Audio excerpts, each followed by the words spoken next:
Yeah. Is that why you chose Bane? Because it's his disdain for the Jedi, or is there? No, I know there's a deeper meaning to it. Bane just happened to end up being the guy. I mean, really, Resurrection just started out being a fight scene between, a bunch of dudes. But it was more like, all on one. One guy stood alone while the others, attacked him or whatever. That's how Resurrection started. I wrote the fight scene before I even wrote anything else. That was the first thing that was laid out. How the and that ended up being the end of the film, and everything leads up to it. And it's still pretty much everybody on one guy, But Bane just happened, doing the research into doing the writing, and I found, discovered Bane or whatever. I thought, wow, it'd be cool. And then things started to fall into place, like the artifact. Was there anybody else that was in the then, running other than Bane? Had you looked at any other of the Sith Lords and said that this character would be interesting? No, I just no, I didn't look at any of the other guys. I just I saw that mention of Bane in that book that I told you about, The Phantom Menace, before the book came out, or before the movie came out, and did the deal with that. But wife coming out to check on what we're doing, I guess. But I just kind of ran with it, really, I guess. There was nothing on Bane when I was writing him. There was, like I told you, there was just a line in the book, just one sentence about the the rule of two kind of deal. He was the instigator, of it, and that the other information I found out was in a book, and it wasn't a comic book. It was some Star Wars encyclopedia, right? Mm-hmm. An old edition, old one, published back like in 2000, 2001 or something. And I still have it. But there was a page on Khan, Bane, and the Brotherhood in there that all took place about 1,000 years before, what we see in the films today, right? So back in the old Republic, and everything was pretty vague. And so I pretty much took those characters, Khan and Bane, and ran with it. Kind of wrote it out like a military mission on the search for an artifact, and they're getting wiped out by the Jedi, because everybody knows that the Sith got wiped out at some point in time, right? They all get wiped out, so that's where we got, the Jedi coming in with Lord Hoth and everything. So it just everything fell in place. The more research I did and everything, just the more stuff that fell in place. It kind of snowball effect. The pace at what you picking up more information that you found intriguing. Yeah. It just grew exponentially on its own. It just happened. Everything. Mm-hmm. It just happened. Would you say that your movie has a different intent, a different point to make than other Star Wars? Not only the main movies, but other fan flicks that you've seen. Say that again?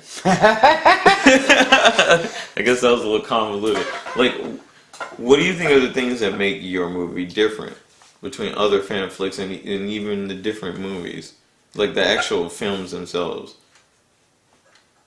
What's the thing that you want to get across with this that sets it apart? Man, compared to the other fan films I've seen, I think the acting is actually pretty good. For a fan film, Mm-hmm. I think the acting stands out pretty good. I like the people that were in it. They did a good job. To me, that's one of the things that stand out. We're not going to have all the fancy special effects like some of the other fan films. I mean, I shot this as practical as possible, because I knew I couldn't rely on having heavy special effects to make it look all pretty and, all that good stuff. So we had to have a good story. And that was the foundation of everything, was the story. And I knew if we captured the story, if we could do good enough to capture the story, that people would be, they would, they would sit down and probably enjoy it for what it is, and just not look at it maybe as just a fan film, but just get involved with the story and just get absorbed into it and enjoy it, because it takes you for a wild ride. So we'll see, we'll see. You learned a lot from making this. Obviously, when you went into it with the culmination of skills, what would you say is the biggest thing you've gotten out of it, working on this project? The thing that you learned the most. Thing I learned the most. Lighting's everything. No. Where's the reflector? And having good camera personnel is everything. Having good actors is everything. Good costumes, good props. I mean, I don't know. It's everything. I've learned a lot from it. I know. My main background is not film oriented, of course, coming from what I've done in the past, of course. But it was a big undertaking. One of the reasons why I chose a fan film was because I knew it would be the hardest thing to do. So I didn't want to, everybody told me, why don't you make a simple little movie first, Rick? Just do, something to cut your teeth on or whatever. I didn't want to do that. I wanted to pick the hardest thing that you could possibly do as a filmmaker, and never ever being, studied filmmaking before, ever, nothing about it really, except for basic, photography, let's say. And pick the hardest thing you could do, see if you could do it. So I thought, what's the hardest thing you could do? It would be a sci-fi, a Star Wars type of movie. Because of the special effects and because of the props and because of everything. You're supposed to make it look not of this Earth, but, out somewhere in the galaxy, right? So why the hell not? So that's why I did it. Because I picked it because it was the hardest fucking thing to do. Do you think you succeeded? We shall see. Well, what will you judge success on?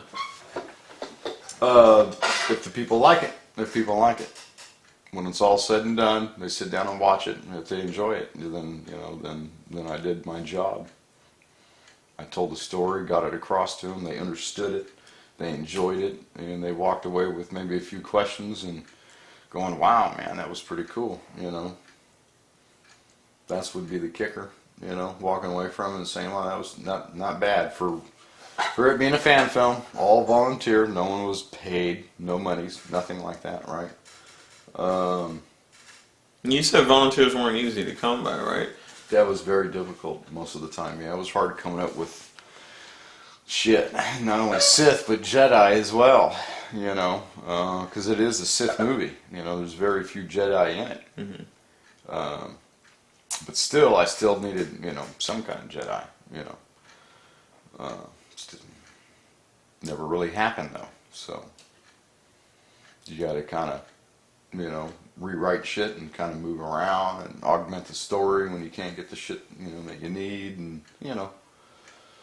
improvise, overcome, adapt, to the situation at hand so you can get the job done. Accomplish the mission. Yeah, whatever it takes. So there's not a lot of Jedi in the film.